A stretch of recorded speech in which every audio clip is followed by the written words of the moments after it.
All right, we are live. We are here today. We are talking about Power Rangers Lightspeed Rescue episodes 17, 18, and 19. With me today, I've got Jonathan, aka Blackwing 2040. What's good, And people? I feel like I'm pointing at something that's like off screen. And people have no idea because I'm putting my finger there. It's like he's here. And then over on the other side, we got LT, and Hey, I'm what's up, Josh. everyone?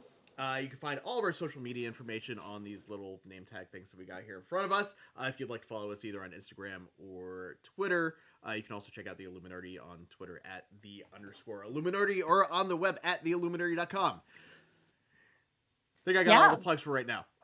So how are you guys doing? I'm doing this week was actually kind of busy because I would say it was kind of Don't productive at talk the to me same. about a busy week.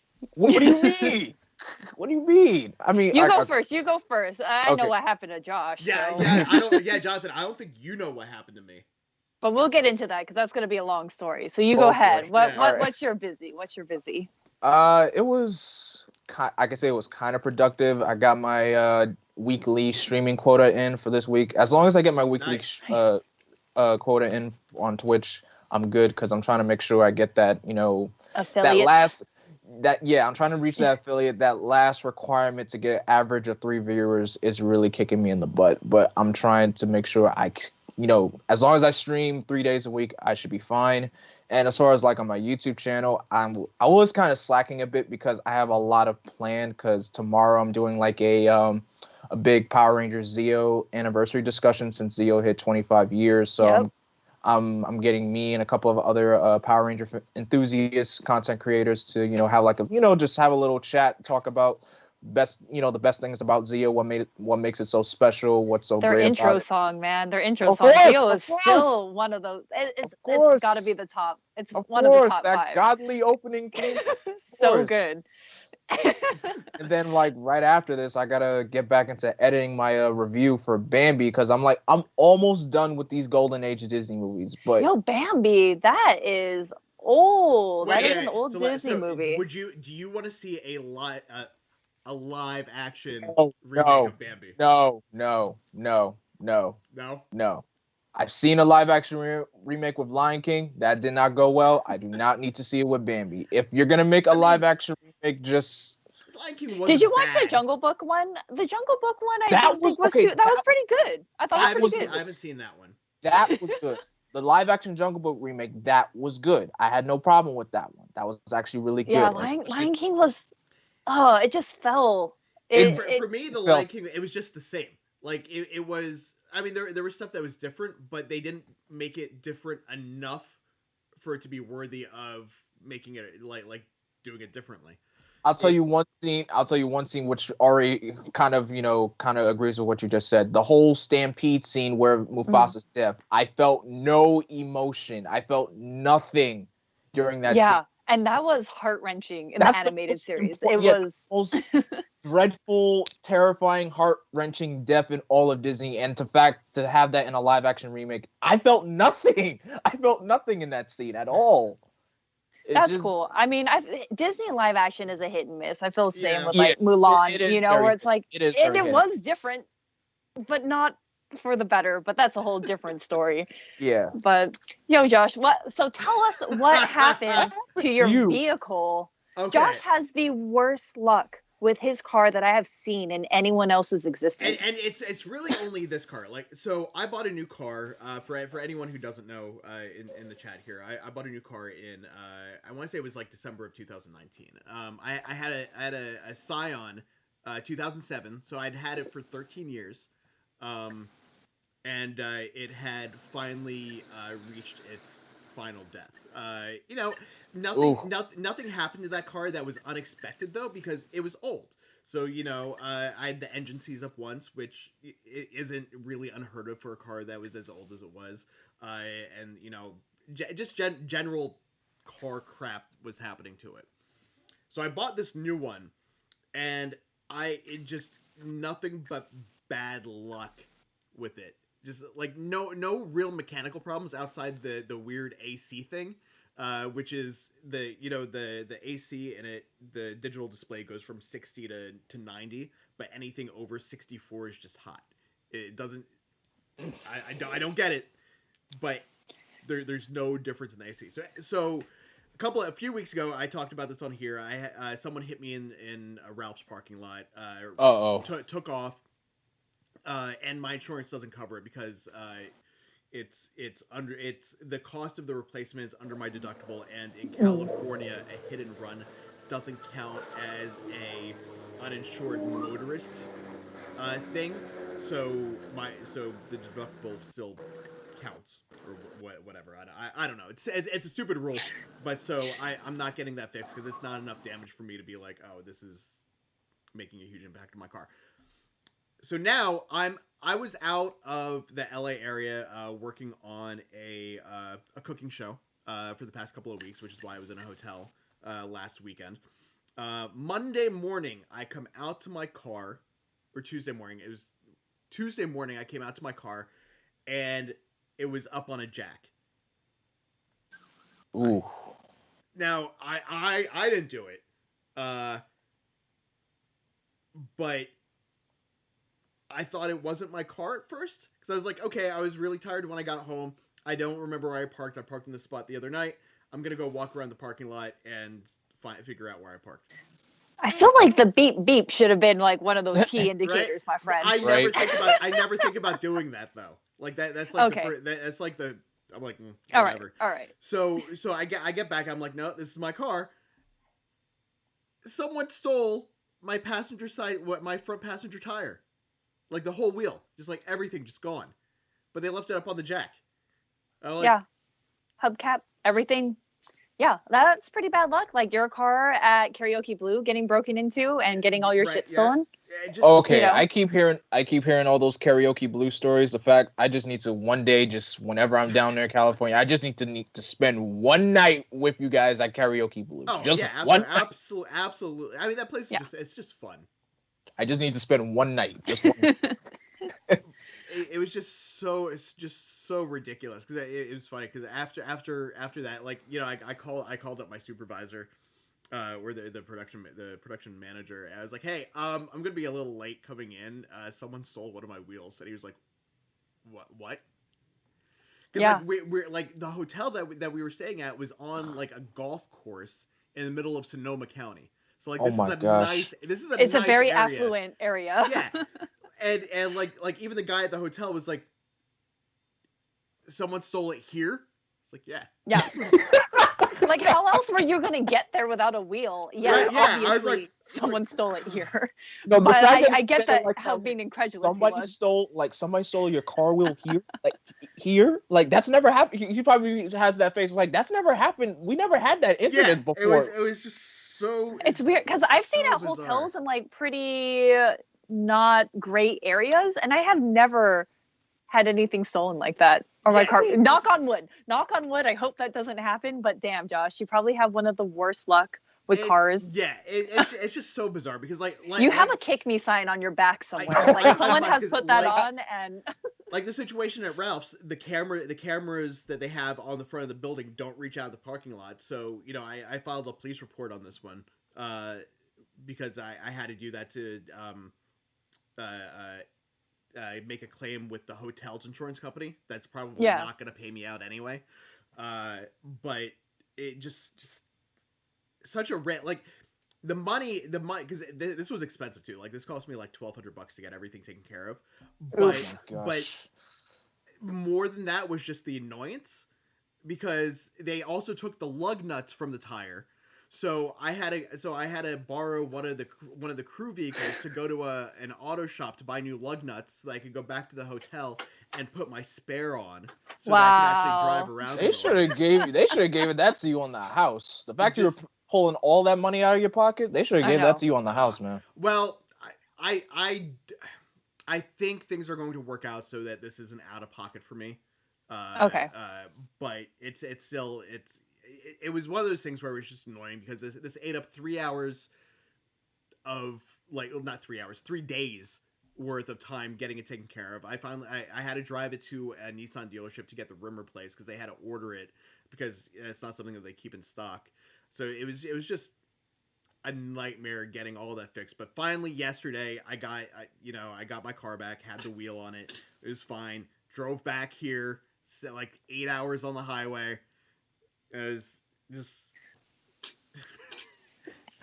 I can't. I Imagine. mean, I can't imagine. Just a weird. In other news, I had a great week. I got my second shot for my Pfizer vaccine with no side effects so far. Hey. So welcome to the sorry, vaccination. Josh, not to make you feel worse about your week, but I had a fantastic week. I'm gonna now that I'm back. I didn't want to get my vaccine while I was up there because I didn't want the reactions to potentially interfere with work. And which now after dealing with all that other crap is probably a good idea because I probably would have just like jumped out a window or something. Yeah, that would have really messed with your nerves there. Right? So I'm now planning on Monday. I'm gonna figure out all that out and get my appointment so I can actually like meet with people in person on a regular basis again. Yeah, I'm excited and facts. I love it. Guys, get vaccinated. Let's all hang out. When this is all over, we'll hit up like Karaoke Blue, have a good time. We can have Power Morphicon. No, next year. Yeah, next year. So jumping into the chat here just for a minute, we got Thomas Franco, Metal Ryan Cluster, Datila, I think is the name there, Datila. Larry Newbill, Daniel Jerome has joined us, and Jared Hodges.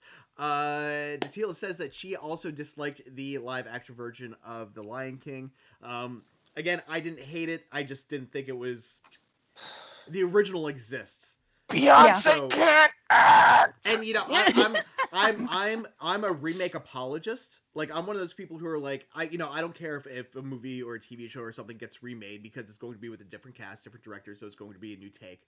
But it has to bring something new. Like if I go see a theater production of something, I'll go see it with a different cast because it's going to bring something different to the production.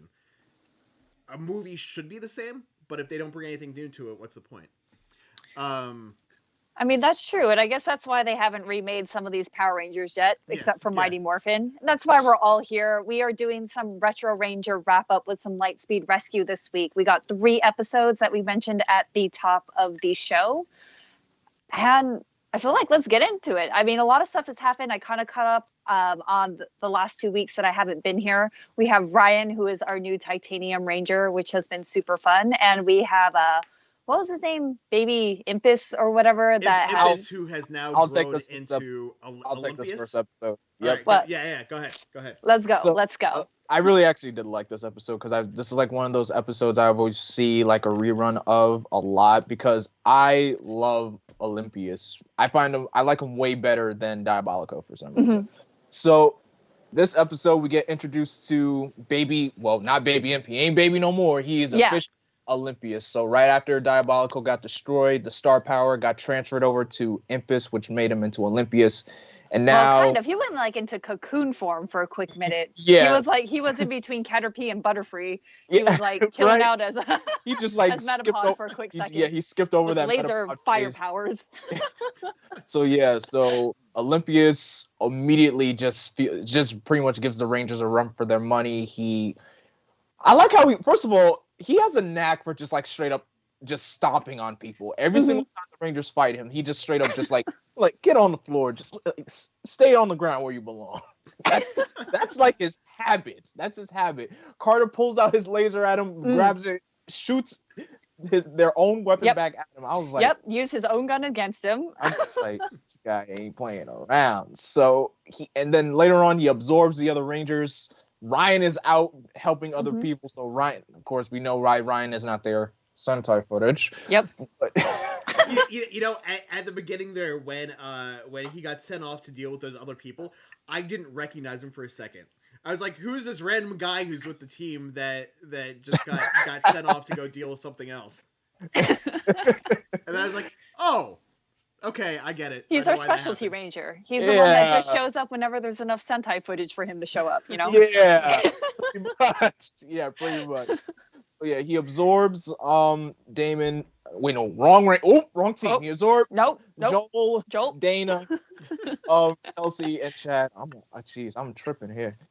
And of course, he's overexerting himself. So the villains transport back to the Skull Cavern. He develops a plan to I have a plan to sneak into the Aqua Base. And Josh, this kind of to your complaint of why you keep saying why the demons don't like water. This episode, now here's your answer. It's like Signs. It's that movie Signs. So Olympius now has the power to, now that he captured the Rangers, he shapeshifts to the other Rangers. First he transforms into Chad, kind of gets his way in, which is a good plan at first. But when he transforms into Kelsey, this is where he slips up, and he has two slip-ups here. He transformed into Kelsey. He was like, "You guys can call off that rescue party now." Carter's like, "Wait, how did you know we were gonna send a rescue party? Because I figured that's how we would get found, right?" I'm like, I don't know. At the same time, it's like crazy Kelsey with her ideas. I feel like that's still passable. She says a lot of crazy things sometimes, and she admits it herself. So that one I would give a little pass. I'd be like, maybe an eyebrow raise and just let her go, just like Carter did. True. Which another thing I found weird was when he transformed into before he transformed into Dana, he's in the captain's quarters looking for the pass key. I'm just like, did he clean up all that stuff so fast before Captain Mitchell could get into the room? Probably just kicked it behind the desk, hid it underneath the chair. Turn the desk over. Just slide that underneath the desk. So he gets the pass key. He goes to the control console, transforms into Joel, and this is where he slips up the most because he didn't expect Miss Fairweather was to come around and start asking him questions. Yeah, because that's your slip up right there because Miss Fairweather only talks to Joel, not anybody else. It's true. Unless they have a question, but if Joel's on the scene in Miss Fairweather's office, she's gonna talk to him specifically. Yeah. Yeah. And immediately I knew that's where, that's just slip up. You didn't think Miss Fairweather was going to come on to you. So he tries to open up the gate. It kind of works, but, it closes. Then, of course, Olympius realizes his cover's been blown. Carter jumps in. I just like how Carter just straight up tries to tackle him to the floor. Yep. His instincts, though. Exactly. That's just realistically, you're like, that's the enemy. Let's go get him. And I love... This is kind of a note to to help out the audience because you could see whichever ranger that Olympius is possessing at. You could see if you look at the actors, the pale white. I'm like, that's a nice detail to help figure it out. Of course, Carter. Didn't he also have the amulet? The amulet is inside their clothing. It's inside the shirt. Except when Chad was wearing it, it was on the outside. I was like, you damn fool. Everyone's gonna ask you about your new star locket. But then after, as he was walking, he put it inside of his shirt, and they all did that afterwards. Yep. But yeah, it was fun. Yeah. How did it end? How did this one end? They just got spit out of the locket. Go on with your summary. Yeah, they get Carter kind of throws him into the water. They wash up upon the beach. Then that weakens Olympius, and then the Rangers get free. And yeah, fight the monster of the week. Olympius retreats back to the Skull Cavern, and the day is safe. Yeah, the whole water thing was weird. I thought it would be more detrimental to our monsters, but I mean, he just transported to a beach and spit the Rangers out of his locket. I was like, in the grand scheme of how dangerous water might be and how you're trying to avoid it, that's not too bad. I don't know. Josh, what's your explanation on the water? I know. I know you've been questioning it since the beginning. I mean, I'm fine with that answer. I wish we had gotten known that why they were afraid of water sooner. I mean, we're episode 19. There's 40 episodes in the season, so we're now halfway there. This was episode 17, but we're halfway through where we're just now finding out why in the very beginning of the season they were like, oh, we can't go into the water. Yeah, I thought it would be more like Wicked Witch, I'm melting. Yeah, but they were just fine. And even it's not that they're gonna die; they just lose their powers if they're in the water. We don't know if they lose their powers permanently or if their powers just aren't usable in the water. I mean, it doesn't seem like it's permanently, like, still Yeah. seems It's kind of a badass, you know? It's like a temporary side effect, like how when Superman's in, in radius of kryptonite. That's kind of that's kind of like But so what it is. once he gets a towel and he dries off, is he cool? Like he's like, all right, no more moisture on my skin. I blow dried also my now horns and can't the Power Rangers just get like some super soakers and like keep those on their sides to like Or whenever the monsters attack, just like spray them, hose them down. this is Power Rangers, Josh. Remember, don't use logic. Don't bring up logic in Power Rangers. Never bring up logic. One of them is a fire truck and has hoses. that's true. But still, don't question the logic. Don't. Man, question. that is a pretty good point. I don't know why they just don't douse them a little, but maybe when they're big, it doesn't affect them as much, and they only bring out the Zords when they're large. I don't know, and I mean they just found out in this episode about the water too, right? Yeah, they kind of. I don't even know if they necessarily know that it's the water. That's true too. They might like he just kind of fell into the bathtub that's randomly in their little laboratory area. You know what it's like? Yep. All right. The thing at the end though, the post credit or like the very end of it, where they're like, "Oh, they're tricking Carter." I was like, "What?" I guess. I love like it seemed kind of weird. Like that. I like good wholesome content like that. It's simple. Also, one thing I forgot to mention, I did not like Viper in this episode of how, when Olympius fails, he was like, "Oh, don't worry, Prince Olympius, you'll get him next time. Just try to do better." I'm like, woman, you should even be talking about failure. Like this is Baby's first day out, and he like captured 4 of the Rangers right off the bat. If he didn't fall into that like misplaced bathtub, like he would have been just fine. Like he probably would have been able to like get all those people. Honestly, I don't know why he didn't just shoot the other people that were like trying to stop him as soon as they're like, "You're not Joel." Like kick some people, I was just waiting for one of them to hear a voice in their head going, "Swing away, swing away." But I don't know. It was a fun episode though. Like I thought it was pretty good. It wasn't bad. It was there. Like there no real complaints on my end about it. Like I didn't, outside of the water thing, which again, same thing from Signs. It's like okay. the alien monsters from Signs are actually they come to a planet that's 80. Their weakness is water. Yeah, and Mariner Bay, like it's a bay, meaning water, and it's underneath water, but they're doing just fine. So it's not that bad. Right. I mean, they're not like burning up or anything.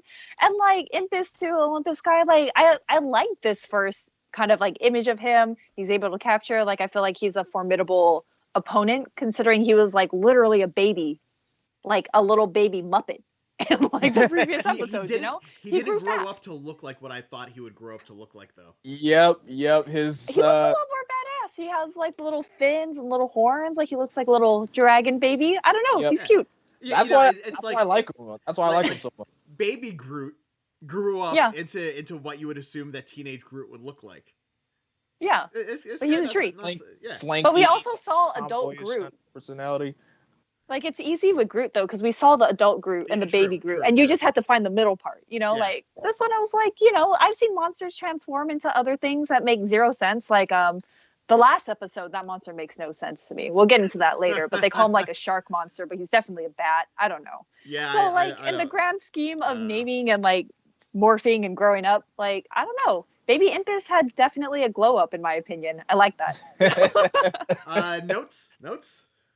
There's no errors listed here. Okay, cool. So, the only notes we got are that Olympius makes his chronological debut here.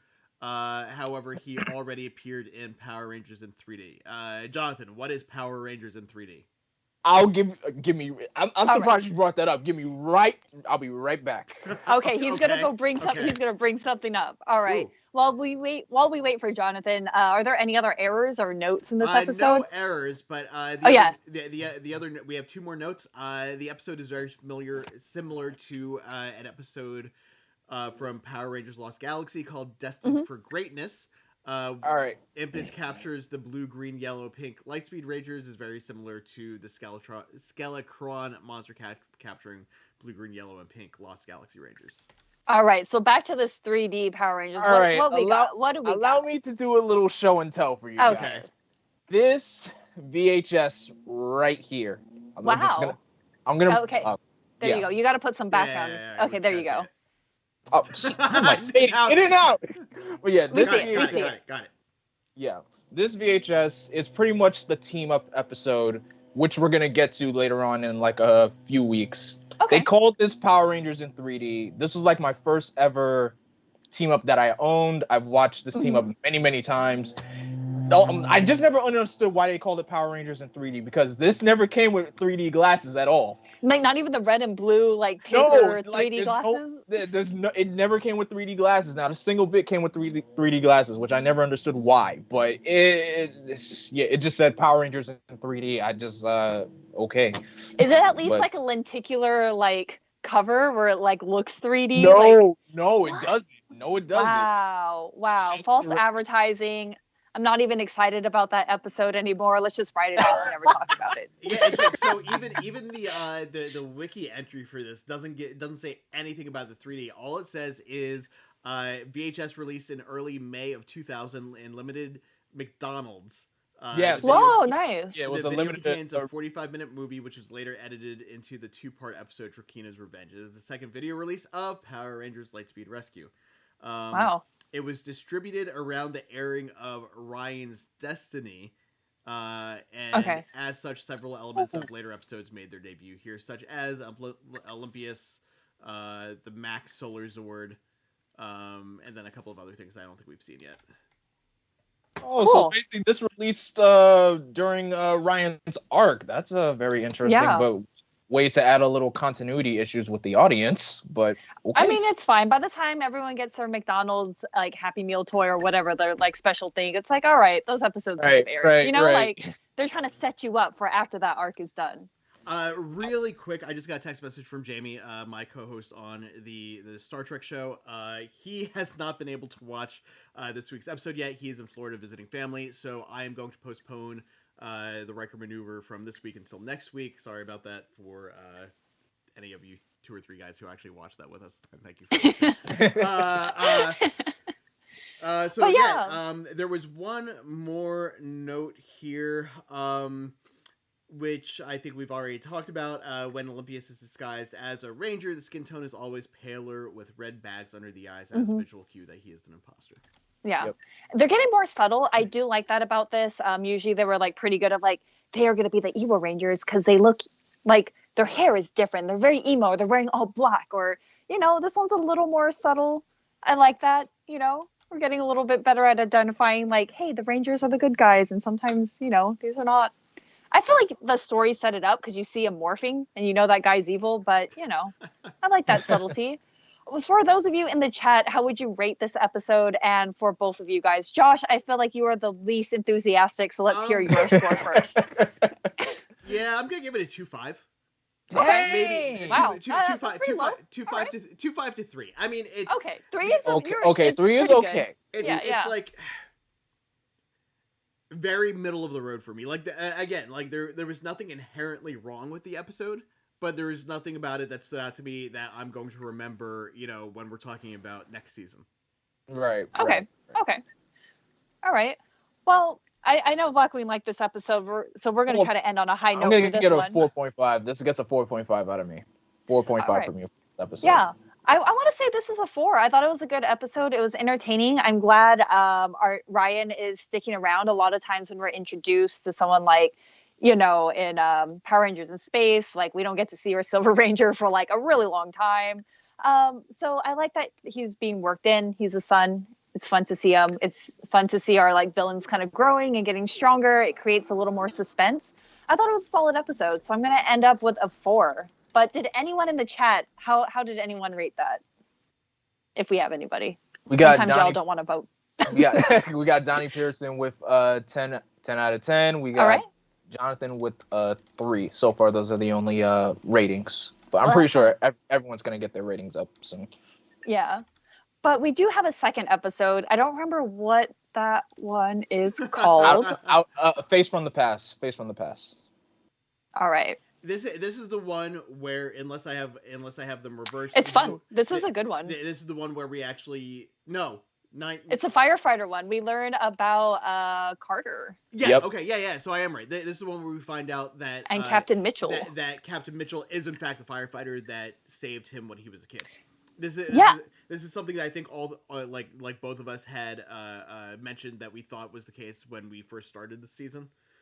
But also, let's forego the summary on this and just kind of dive deep into it. Because one of my biggest issues is Captain Mitchell knows that Carter has been riddled with guilt for having that guy save him for the time he was a child and has lived with this weight on his shoulders to make him do better. I wouldn't say he guilt. thought I wouldn't say he was guilt. just like, and he saved me, and this was part of his story. And like, how I would feel a little angry where it's like, I told you the story, like, and you've been watching me, and you knew that I felt bad that this guy died, and it's just like, is it okay to kind of keep that as a secret from a child, knowing that he's going to grow up to be like the number one Power Ranger that you're going to recruit in 20 some odd years, you know? Well, if you remember, because, you know, when they were talking about that, when Carter told Captain Mitchell when they were sitting down after their workout, he said, like, you know, that firefighter, Captain Mitchell, he did say he inspired him to become a firefighter. It wasn't really guilt, because even remember in the earlier episode, that episode where Carter kind of did that error during the training. And where he wanted to save the person as opposed to yeah, that also kind of, you know, plays into this moment here, because like Carter said, Captain Mitchell's the one that inspired him to be a firefighter in the first place. He's like, he always said, I always wanted to be like him. I always wanted to be like him. Mm-hmm. So here, you know, it all comes full circle. It's revealed. That's why even at the end of the episode, he was like just so stunned that it's like, Captain Mitchell, you're him. Like, you're the firefighter that saved me. I was like, yes, I am. And he just knew because of that same silhouette, the burn on his shoulder. I'm not gonna lie, I thought it was extremely heartwarming. And I don't know, but almost at the same time, I was like, I guess Captain Mitchell was just the whole time he's saying this, he's like, he's talking about me. I'm blushing. Am I blushing? And it was just one of those things where like he never brought it up, and I wonder if he would have, or if he's been trying to like lay little breadcrumbs for him to be like, I hope he finds out that I'm his idol. You know, it kind of goes back and forth of like, are you being mean for purposely withholding it, or you know, like it kind of goes back and forth. I guess it played out the way it was supposed to, but yeah, like my question with that is like, what was the purpose of not telling him? Like, did he think that if Carter knew that he would act differently or not? Of like, oh, that guy that didn't die saving me. So you know what? It's cool. I don't care about saving people no more. Because at the end we had that thing where, you know, where or not even at the end, but later on in the episode where Carter was like, oh well, now that I know this, I'm gonna train twice as hard. You know, I'm gonna get up an hour earlier every day and do this and do this and do that. So like maybe Mitchell knew that like, or didn't want that to be a thing, because like now because now it's more, was Carter trying to impress Mitchell rather than Carter just trying to do what the right thing is? Like, would that have consumed all of his time just trying to be the perfect specimen of what he thought Mitchell wanted him to be? Like, would that put more stress onto him? I think it's like the Nick Fury thing, like how he recruits everybody to, you know, be the Avengers. So pretty much, you know, he wanted, you know, like how in Iron Man 2 where Nick Fury told Tony Stark that, like, you know, that's not true. Your father did love you. He did care about you and everything. He doesn't want to help them, you know, help them find their path. He's just putting the bread, like you said, El, he's just dropping the breadcrumbs so they could figure it out themselves. That's pretty much, that's kind of what Captain Mitchell did in this episode. He just didn't want to tell him, because what's the point of telling him? Because now he has, you know, he's going to want to try to live up to that, you know, potential, that skill level that Captain Mitchell had when he was in his prime. So he could carry that on to be a better Red Ranger. He doesn't want to put all that stress on Carter, because Carter, as you can see, he's a great Red Ranger as it is. He's a great field leader as well. So I think it was a good thing he didn't tell him in the first place. It's a good thing that he didn't tell him. And it does fit with both of their characters, too. Captain Mitchell has been trying to guide Carter in the right direction from the very beginning. And it's like, he's not going to tell him the reasons why he's doing the things he does. He wants Carter to develop those critical thinking skills and find out information for himself. So it does match from that previous episode of like the whole training thing of like, your objective was not to save that child and mother. You needed to take care of that. He was like, he went back, learned, he was like, oh, they would have exploded. So I do feel like it fits, and I love that kind of like father-son relationship that Carter and Captain Mitchell have. But at the same time, Captain Mitchell's in the warehouse that's on fire, right? He has two of his children who are also Power Rangers standing there like, I ain't gonna go save him. I don't need to go save him. You know, maybe I'll get to be captain if dad dies. I was like, yo, you have two of your children that didn't even want to help, you know? And there was still somebody inside that needed help. So I was actually shocked that none of the other Rangers, like, I like having that heartwarming moment, and that's what they were setting up. But it looked like, and everyone else looked like assholes, especially his own children, for not wanting to save his own father. That it's like, you're only in a firefighter suit. We're Power Rangers with special powers. They really should have gone in to help not only the child, but Captain Mitchell too. I think it works that Carter was the one that went in because he is the firefighter of the team, so it makes sense that Carter was the right choice to go in, because it's kind of like, kind of like an adapt and overcome kind of situation. You gotta find, which person's right for the specific situation, which skill set is appropriate for this kind of crisis. It's one of those kind of moments. Dang, I'm just waiting to have that episode about, like, I don't know, Japanese fishermen killing all the dolphins and shit. And then Kai's like, not Kai, sorry. I'm doing the same thing where I'm mixing them up. For Chad, oh, shoot, dude, man, this is not a good episode for us. But when Chad goes and is like, I got this, guys. I'm gonna go save all the dolphins. Like, I don't know. Like, it does fit, and the story-wise, it does fit. But at the same time, like, objectively, I feel like they should have had a little bit of backup. Like, they were just like, Carter made it out with the kid, and they're like, so where's our dad? It's like, I don't know. Why don't you go in and try to find him? That was definitely an issue for me too, because like you said, they all have the Power Ranger suits. Like, shouldn't those protect them?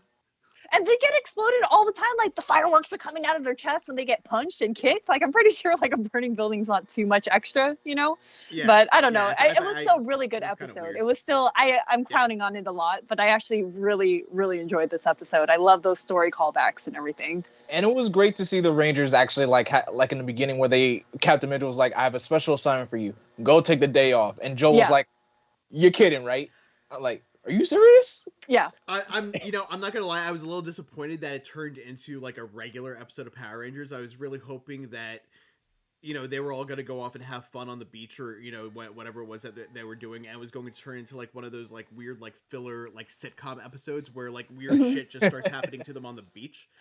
Like, instead of just being like a regular monster attack, like something would have happened to them there that would have been like, okay, well, now we're going to have a beach volleyball contest with the monsters to see who wins. That's something like really something stupid that would happen in the Sentai for sure. Like, something random. Yeah, that's something random like that. That would happen in a Sentai for sure. But it was so fun.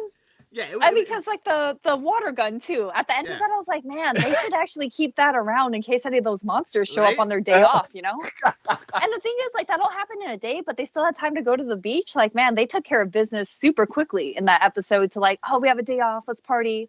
Okay, never mind, we're gonna save everyone from a burning building, multiple burning buildings.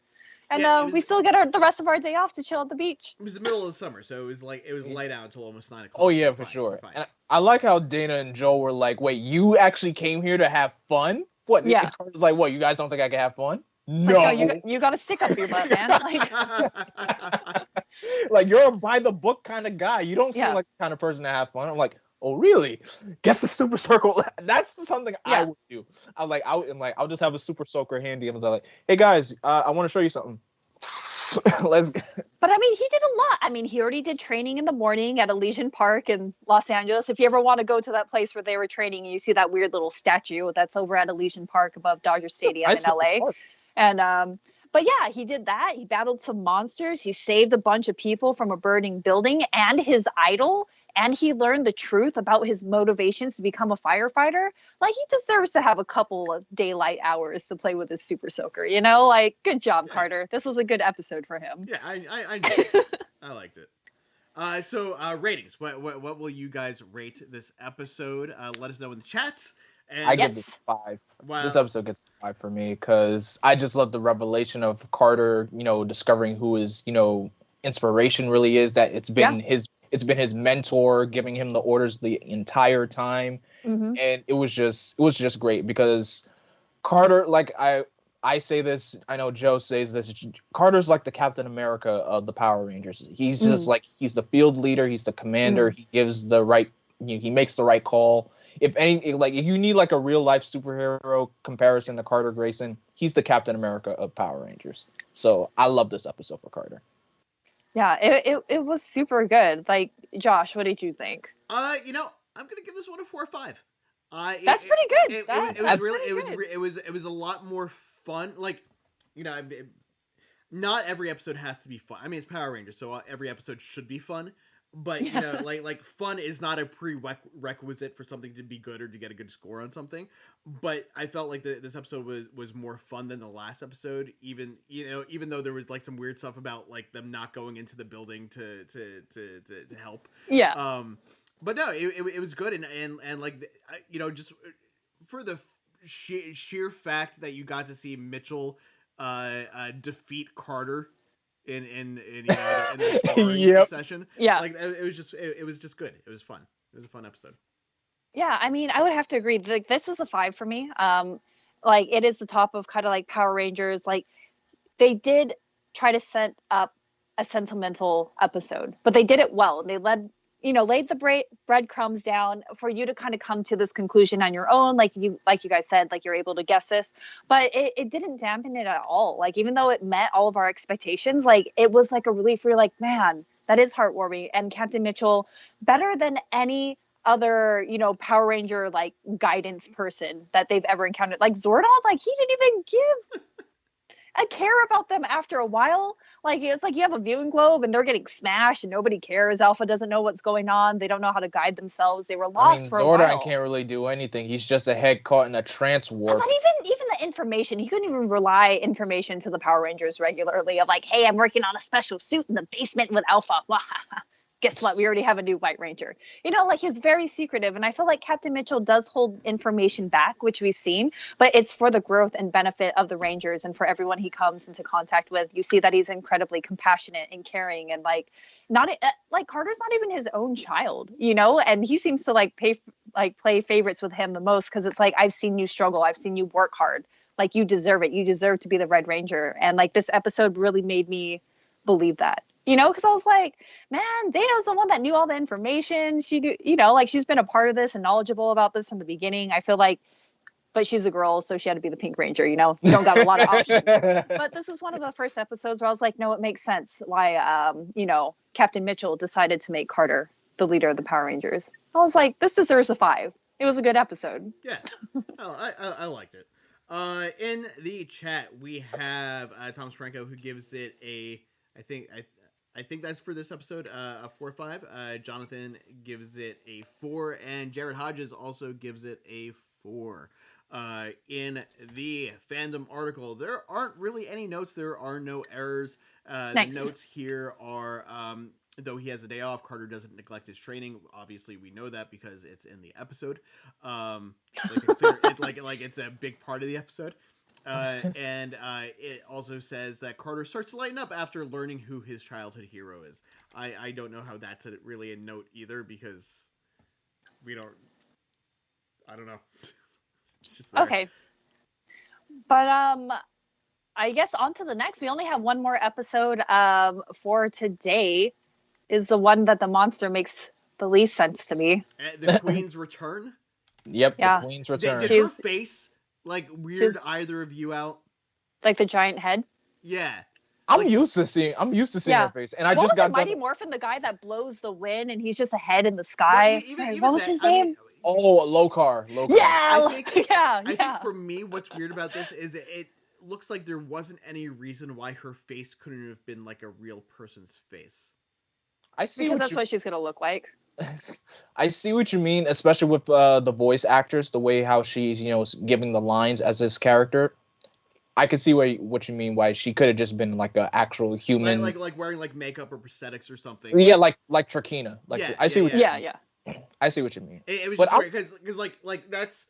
I know, Al, you and I have talked about this before on some of the previous seasons, where I have an issue with some of the monsters where their face looks like it's supposed to move, like their mouth looks like it's supposed to move, and it doesn't when they're talking.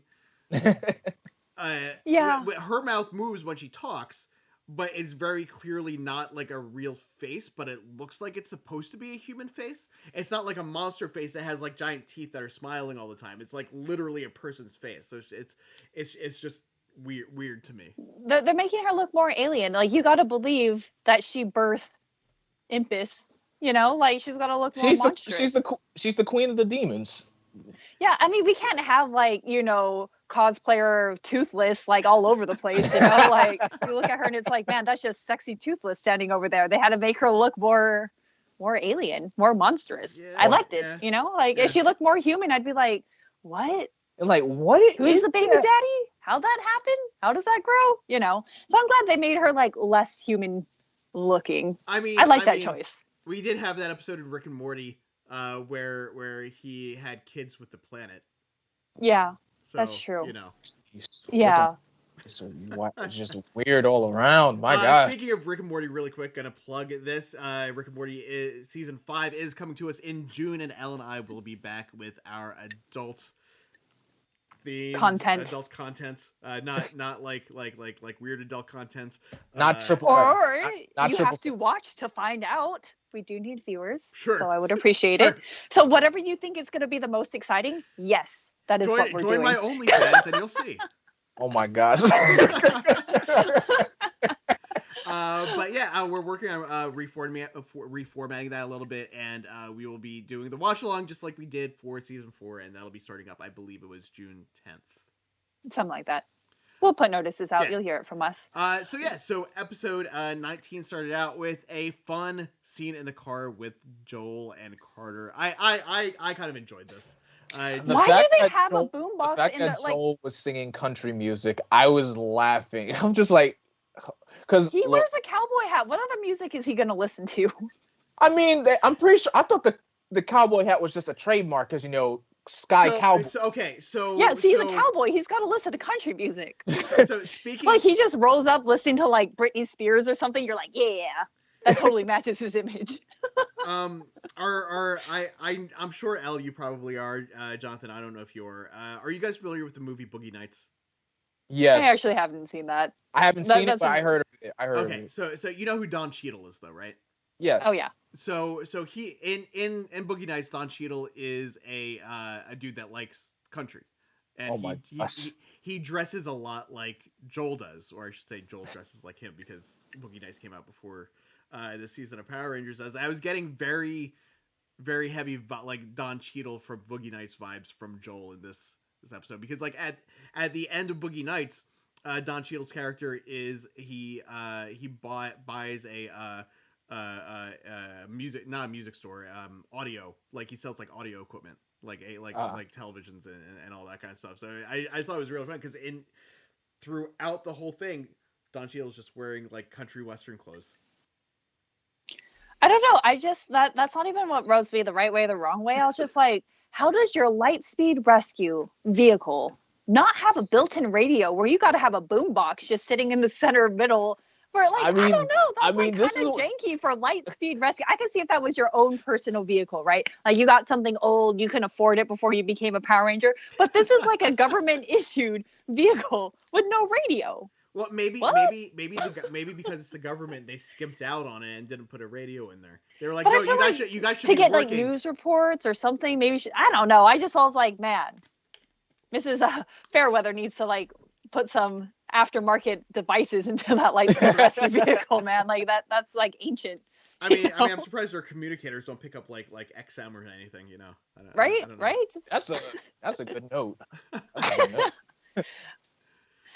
But I don't know. It was a fun episode. Minus, like, why is the monster a shark though? Why was he like? They said it was supposed to be a shark. I was like, yo, sharks don't got wings. You look like a. He had like the Cthulhu kind of looking facial tentacles. I don't know what to call them, but I was just like, American writers, what? Like. Look, to me, when I look at a monster of the week for Power Rangers, it's like, it's just a monster. He just wants to destroy the Earth. That's it. Whatever. I know, but like, why don't they ever give them like proper names? They always try to like relate them to like Earth animals, creatures, objects, or something like that. And it's just like, they're like, this one. This one looks like a shark. It's like, I guess it's hard to be original. It is. I don't want to clown on the writers too much. They have like a big task ahead of them every season, but it's like, man. Well, and it's they're using already written material to rewrite it. So I don't. Jonathan, do you know like what the Sentai version of this monster is? I forgot the name of this monster, but it pretty much does exactly what it's supposed to do. It creates a ceremony to bring back the queen. It pretty much succeeds in doing that. Was and then Spellbinder? Is that this one was Spellbinder? No, Spellbinder is the guy that has like the peacemaker crown thing on his head. Yeah, I forgot. I forgot the name of the monster in this episode. Let me see here. Loki, it was just I mean, it's like not important compared to like bringing back the queen and her showing up and all this other stuff. But like, I just thought it was weird. We had Queen Ventura, Olympius, Loki, Jinxer, Vipera, Spellbinder. Spellbinder. Okay, so his name is Spellbinder. That's a too common. Yeah, it was Spellbinder. That's a very common supervillain name to use. Spellbinder. Yeah. Like, why do I feel like I hear that name too often than usual? He needed to have the spells to bring her back, to have that giant beam come out of the sky, and is that him? I don't even know what he just brought back the queen. I feel like that was the main takeaway from this episode. This episode was probably one of like, I'm excited, but I don't know what her powers are, and she comes back also like in a cocoon-looking body, like not her body. Well, I don't know, because they interrupted the spell, so it was only half completed. Yeah, it's like an incomplete. It's kind of like with DBZ with Cell, like you have an incomplete form before you have your full-on perfect form. Yeah, I mean, sure. I don't know how I wanted that to be designed, but that's not what I was thinking of. I was like, oh, you don't really look intimidating. Like all of that build-up, and it's like you're like a blob monster. She'll get her moment. Like I'm waiting for Ursula to come back and like, do you want some legs? And it's just like something weird where I'm just like, man, I don't know. Like I wanna help her out. Like Ventura needs to have a body, man. Otherwise, like she's not intimidating at all, considering she's supposed to be the big bad. I was like, you're like in half cocoon form. I mean, MODOK's legs just kind of like dangle off of his little that's true. body. Before we even go into the notes and ratings, I was just looking at who voiced Spellbinder's famous voice actor Kirk Thornton, who's done like voices for like other Marvel stuff, like in Earth's Mightiest Heroes, Ultimate Alliance. He is currently the voice of Shadow the Hedgehog right now, and so I was like, wait a minute, because I'm just like Kirk Thornton, like why does that name look familiar? Like, aha, I knew who he is. Have either of you seen the pictures of the Knuckles statue that they have on set for Sonic? Yes, I can't wait. I cannot. I'm actually really excited for Sonic 2. Like I really enjoyed the first movie. I loved it. I loved it. Like I just really enjoyed James Marsden. Like I'll probably watch like anything that dude is in, because he seems like the kind of dude where like you see him at like a bar or something, and you just go like sit down with him and just like chat, and he'd be like a really cool guy. He seems like a very closure kind of guy. He's like a down to earth kind of person. And I like that. I like that about him. Yeah. Interesting. Yeah, I mean, what did you guys? I feel like I don't have a clock. Oh wait, we missed. Are we winding down? Missed the point. Ryan's departure. Oh. Yeah. Oh, that was kind of abrupt. So I'm guessing he's not in a lot of Sentai footage from here on out, which is why he needs to go. This is what we told you about. Yeah, this is where Ryan takes a leave because no Sentai footage because Saban is cheap. That is unfortunate because, and the thing is, he's going to investigate where the demons came from, which is also still in Mariner Bay, because we discussed it at the beginning when they opened the coffin or sarcophagus, whatever the heck it was, where all the demons flew out. That was in Mariner Bay, so he's not traveling far. In Egypt. I thought, yeah. Weren't you guys yelling about that being we in had Egypt a whole discussion about this last week. Oh, did we? Was it actually in Egypt? Like that I don't think it was.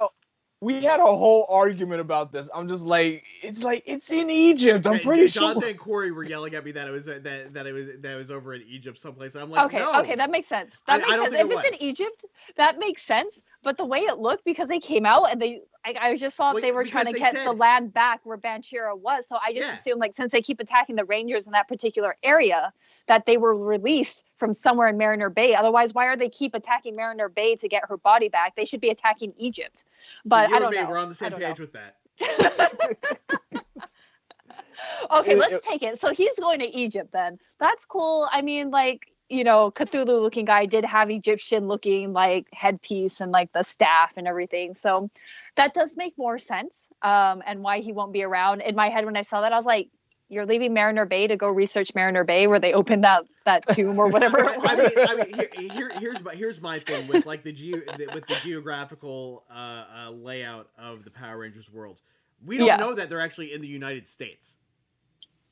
Yeah, every single city in Power Rangers is fictional. For all we know, the landmass that they're on is like Pangea, like just like one, like we don't know like where it's gonna be like one piece. You have like the hemisphere that you can travel on. We don't know what anything is. So like whether it's Egypt or somewhere like north of Mariner Bay, or whether Mariner Bay is over next to Egypt, or like maybe just a hop and skip away. Yeah, I mean I don't know. It's like Springfield. Like Springfield is next to every place, or South Park. Like it takes them a couple of minutes to get anywhere they need to go. Right. I mean, that's the magic of it. I'm sad to see Ryan leave. I'm also a little curious to be like, why is it only him going? I mean, obviously I know because Sentai footage and all, but like how they're going to work that into the story. I guess we just accept it at face value. I think it's because Ryan is the one that left, not just because of Sentai footage, but the fact that he was pretty much been with them for quite a while. And he knows the most about. Yeah, okay, he's the most knowledgeable even of though what they can when do. they were talking to him about the kid Impus, and like he was like, I don't know, I was really young. It's like, dude, that was like 3 weeks ago. I mean, he grew a lot. Impus was just a baby. He was like, I don't know who that Impus is, like before he was like a little Muppet, like a little thing. Now he's like an actual person in a suit, But I don't know. I'm kind of sad to see Ryan go. I know that's how it is with all the Power Ranger stories. Like, I think it's fine. I'm not gonna lie. Titanium Ranger costume is probably like the least special out of like, all of the one-off Power Rangers. Not my favorite. Yeah, not my favorite. Like Magna Defender was definitely a better. Magna Defender looked dope as like it looks so good. Like Tommy White Green looks so good. Like Silver Ranger from In Space, like that looks so good. Like it needs black to contrast all of that silver, gold, white color. It's not a standout. The helmet by itself is good.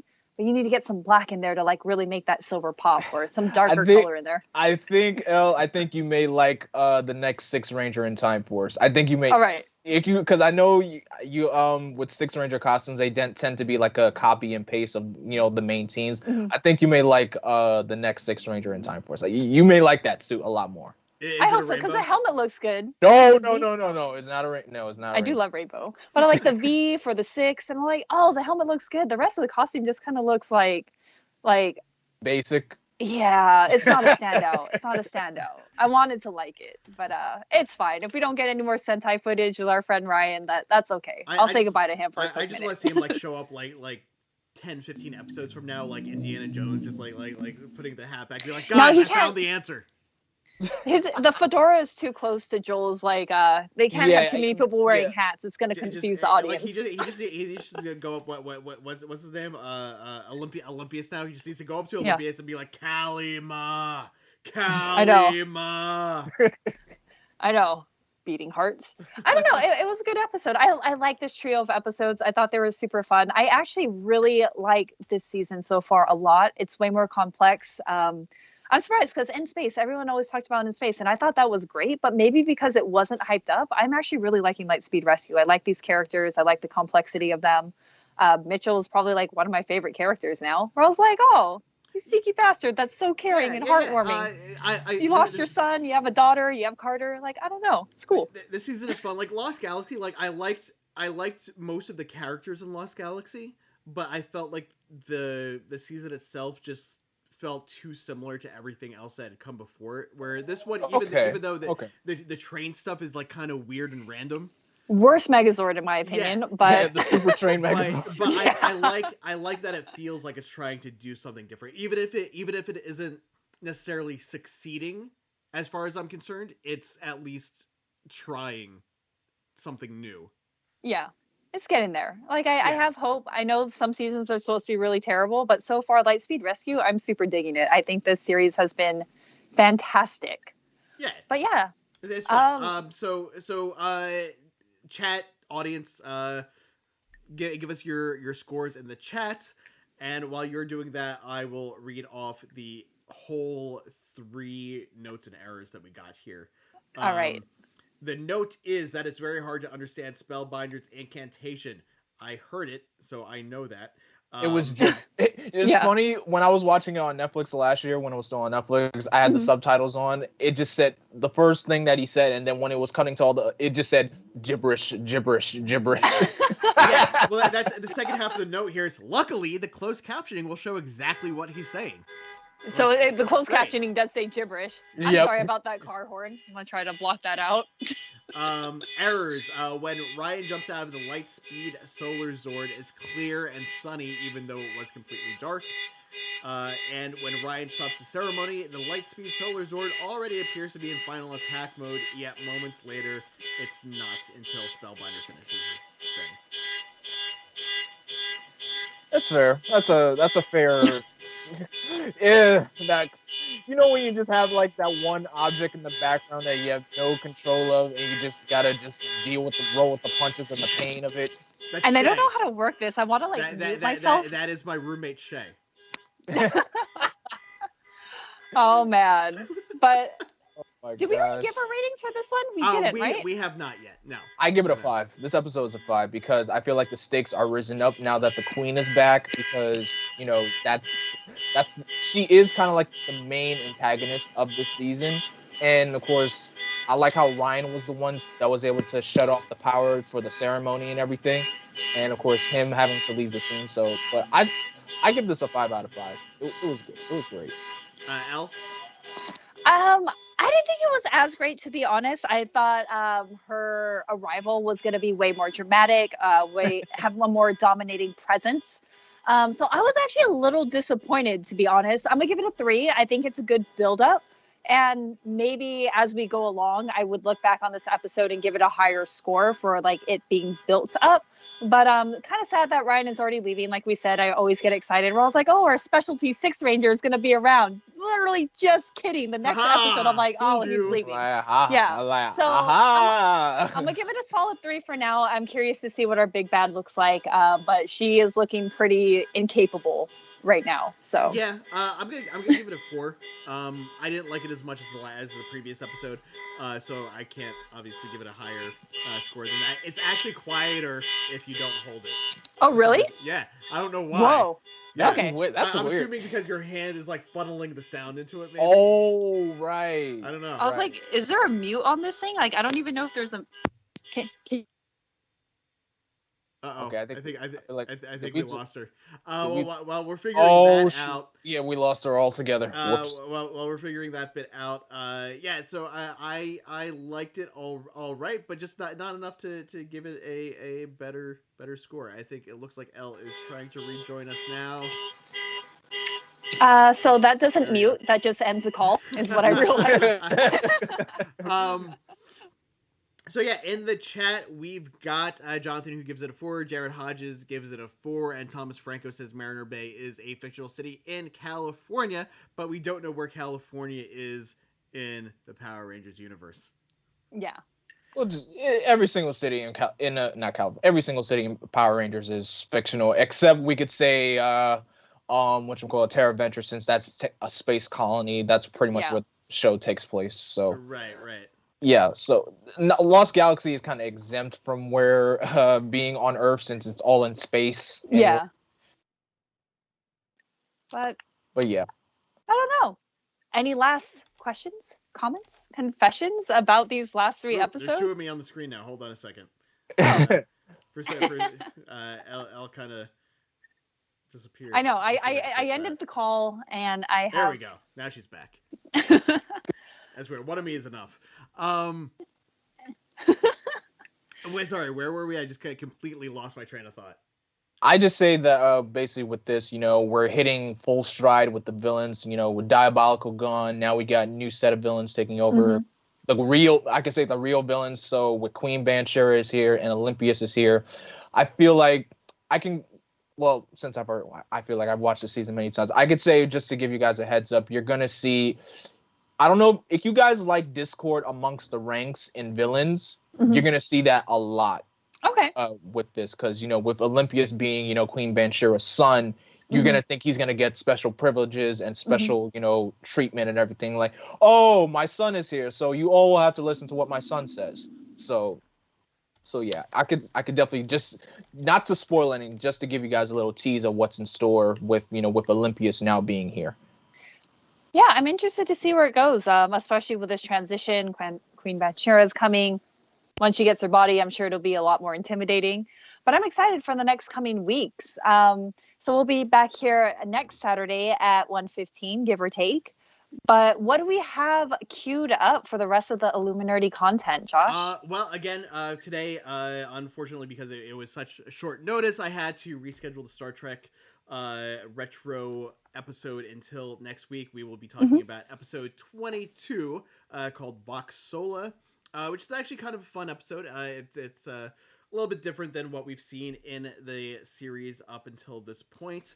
Tomorrow, if we have the ability to, Shay and I and Jamie will be streaming some Star Trek Online. We'll be jumping into our first official mission after having completed the tutorial in the game.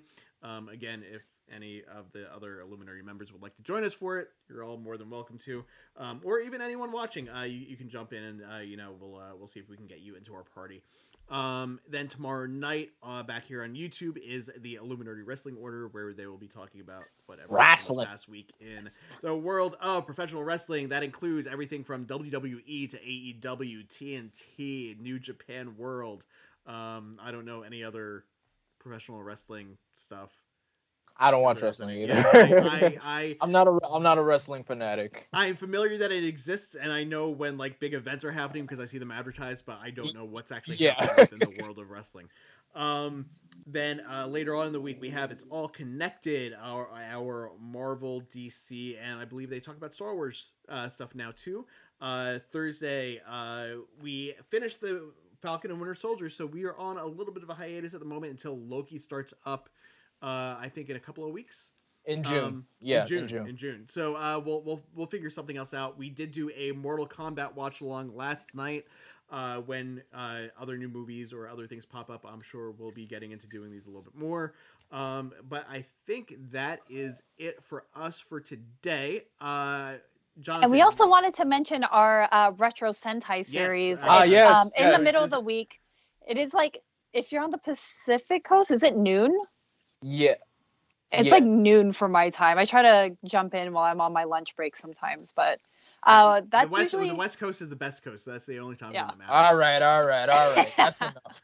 But yeah, tune in for that. If you're into the Sentai series, it's super fun. I would try to tune in, I don't know, time zones. But if you subscribe to us, you will be notified when those videos click that come notification bell. So once again, remind us what you guys are talking about on that show. Bryce. See that name, Bryce and Brain. It's so confusing. You want to combine them too. Yeah, right. So yeah, me, Bryce, and Ian, we are currently watching Chojin Sentai Jetman. I wasn't on last week's episode, but I will be on tomorrow. So we are pretty much. I'm about to say we're at the halfway point. We're almost at the halfway point of the show. And pretty much, if you love Sentai, if you love retro Sentai or 90s Sentai in general, and if you want to check out the show that kind of predates the show Zoo Ranger that gave us MMPR in the States, and you want to check out Jetman, you can check it out, watch along with us. Jetman is available to watch on Shout Factory TV and Tubi, and of course, if you want, you can order the box set off of Amazon or the Shout Factory website. And yeah. And just really quick before we go, what are you guys watching outside of the Power Rangers Sentai stuff? What are you keeping up with? What do you like that's on TV right now? TV right now. I'm just watching my CW shows, even though I just feel. Okay, here's the thing. I'm currently watching Batwoman season 2, and I feel like the new character that they brought in, Enigma, which is basically in the comic, she's Riddler's daughter. That's her. Okay. That's another alias that she goes by. I just feel like it's kind of weird. Also, the fact that since Ruby Rose left the show, they now have a new person playing Kate Kane. So I just like, oh, so Well, Kate. it's not Kate Kane though now, is it, right? It is. It is. It's just a new actress is playing Kate. Oh, I thought it was. I thought they. I didn't know they recast her. I thought it was just a They recast her. I'm just like, oh, so Kate is here to stay now, because the whole first couple of episodes in the season, like everybody's wondering, where's Kate? Where's Kate? We gotta find Kate. Oh, Kate might be still alive. So Kate's not Batwoman now. So it's a new Batwoman, and they brought Kate Kane back. Yeah, she's okay. Basically, Kate, she's locked up somewhere. She's locked up on a secret island somewhere by Black Mask. I'm glad I don't watch this show now. Yeah, I feel like I watched the first 2 episodes. I was like, nah, that's not for me.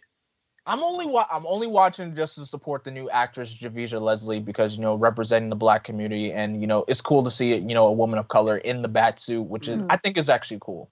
And the season it's rocky. I didn't watch the first season because I wasn't interested in that. So there's that. Of course, there's Flash and Black Lightning that I'm also still watching as well. Both Flash is on a break, and also Superman and Lois, which is also on break. So Superman and Lois is good. It is. I thought I was going to hate it, and I actually really like it. It's still still my favorite DC show that's on TV right now is Doom Patrol on HBO Max. Just because you would absolutely love Doom Patrol. It is just so bizarre and out there. It's like one of those shows where I feel like we need to do a watch along for that one too, along with the. You guys should. You should. If we're gonna do a spoke along for Rick and Morty, we need to do a spoke along for Doom Patrol too, just because it's. I would be down. Show. I've been I've been down the anime road lately. So My Hero Academia is releasing a new episode, so I've been keeping up to date with those. I'm super excited about that, and actually just watched the first season of The Promised Neverland. Season 2 is coming out, or it has come out. It's 11 episodes deep or something. It's super interesting, incredibly complex characters. I kind of want to talk about that too, because one of the characters in season 1 is drawn extremely problematic, and Japan has a lot of issues depicting Black people. But her character is so complex and is so good that I don't want to negate just say this is a racist depiction, because the complexity and the sympathy you feel towards this villain is so good. But I'm you can't get past it, the visual depiction of this woman, and I'm yo, I don't know. I wasn't down with it. I pushed through it. I actually really like it. Anyone you want to talk about? It's kind of like how Dragon Ball, where they tried, how they depicted Black people in Dragon Ball. I know exactly what you're talking about. The characters are good, but why you gotta? I don't know. As an American watching this, and as Japanese ethnicity, it is extremely problematic. I don't want to like it, but the character that they design, her name is Sister Crone, is so good and so compelling. But at the same time, you watch it, it's I don't even know if I should be supporting this, to be honest. Right. So I don't know. Yeah, I don't know. If anyone wants to have a conversation about it, let me know. I'm open to hear new ideas and thoughts about it. I'm trying to reconcile my own feelings against this show, but that's what I've been diving into. What about you, Josh? I've been keeping up with most of the stuff that's out there. Falcon and Winter Soldier. This last episode was fucking great. It was amazing. Love it. I think not to get too much into the political side of it, but I think every politician who gets elected to office needs to watch the speech that Sam gave at the end of that episode. Interesting. Just amazing. Thank you. I started watching The Nevers on HBO Max. It was the show that Joss Whedon walked away from after all of the controversy He's been getting with. Hopefully he's not coming back to it. Because I kind of feel like most of his stuff kind of feels the same. It's interesting. I don't know if any of you guys watch Carnival Row on Amazon Prime, but I'm getting similar vibes from this that I got from that. It's good. Slow and boring. It's slow. Carnival Row took me I had to watch the first 3 episodes 4 times before I was okay, I'm into the story now, and I understand it. That's such a time investment in these days. But I do the same thing with Game of Thrones. Game of Thrones took me a few times to really. And don't you have regrets? I have regrets. There's very few shows. I don't know. I feel like from season 6, we can get into it later, but let's not. We are trying to wrap up the show. But yeah, no, the Nevers is I think it's slowly getting more interesting as the episodes go on. I don't feel like I'm going to have to rewatch the first couple of episodes again to kind of get into it. So I would, if you're into that kind of fantasy, like powered like Miss Peregrine's Home for whatever. Peculiar Children. Yeah. Like this show is very similar in like tone to those, so you might like it. But I don't know. But yeah, so that will do it for us this week. Again, check back in with us tomorrow for the Retro Sentai show, and over on Twitch for Star Trek Online or whatever it is that we decide to play. Provided we actually figure all of that stuff out tomorrow. And then at 8 o'clock for the Illuminerdi Wrestling Order and everything else we got throughout the week. And we'll see you guys next week. We're always watching. Later. Bye.